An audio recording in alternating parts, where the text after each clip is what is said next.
Zaman Megalitikum. Secara teknis, zaman Megalitikum merupakan bagian dari zaman batu, tepatnya memasuki akhir pada era tersebut. Karena setelah zaman batu berakhir, manusia perlahan bertransisi untuk memasuki zaman baru bernama zaman perunggu. Berikut beberapa benda peninggalan zaman Megalitikum. Menhir. Menhir merupakan batu pahatan berukuran besar yang dipahat oleh manusia pada masa lampau. Menhir menjadi salah satu peninggalan zaman Megalitikum yang paling banyak ditemukan di berbagai macam belahan dunia, mulai dari Asia, Eropa, hingga Afrika. Monoliit. Monoliit serupa dengan menhir, merupakan satu batu berukuran besar yang juga banyak ditemukan sebagai bukti adanya peradaban di zaman Megalitikum. Yang membedakan antara menhir dan monoliit adalah menhir merupakan batu pahatan manusia, sementara monoliit adalah batu alami yang terbentuk dari fenomena alam. Dolmen.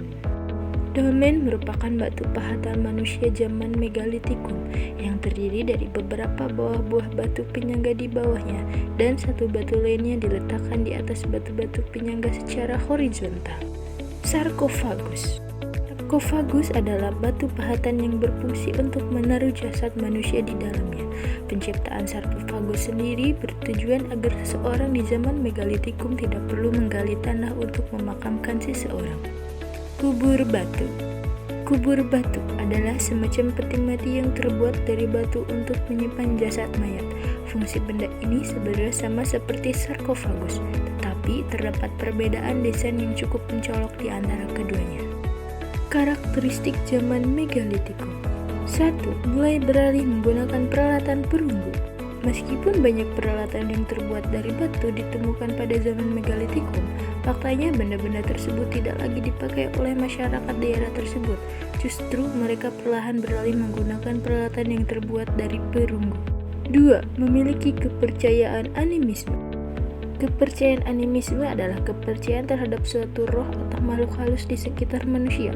Masyarakat di zaman Megalitikum percaya bahwa di sekitar mereka terdapat roh atau makhluk halus yang melindungi mereka. 3. Sudah mulai menerapkan teknik berternak dan bercocok tanam. Masyarakat zaman Megalitikum yang berada di masa transisi ini sudah memahami cara berternak dan bercocok tanam. 4. Memiliki tempat tinggal yang tetap. Dikarenakan masyarakat pada zaman tersebut mulai terbiasa berternak dan bercocok tanam, ditambah pula dengan pertumbuhan teknologi, orang-orang zaman Megalitikum perlahan mulai membangun rumah di lokasi sekitar peternakan dan ladang, yang menjadi cikal bakal manusia menetap. Lokasi penemuan zaman Megalitikum di Indonesia. Taman Nasional Lore Rindu yang terletak di Sulawesi Tengah. Kampung Bena. Kampung Bena merupakan sebuah desa kecil yang terletak di Kabupaten Ngoda, Nusa Tenggara Timur, NTT. Kawasan Megalith Maik. Kawasan Megalith Maik terletak di Kabupaten 50 Kota, Provinsi Sumatera Barat. Gunung Kidul. Kabupaten Gunung Kidul merupakan salah satu kabupaten yang terletak di Provinsi Daerah Istimewa Yogyakarta.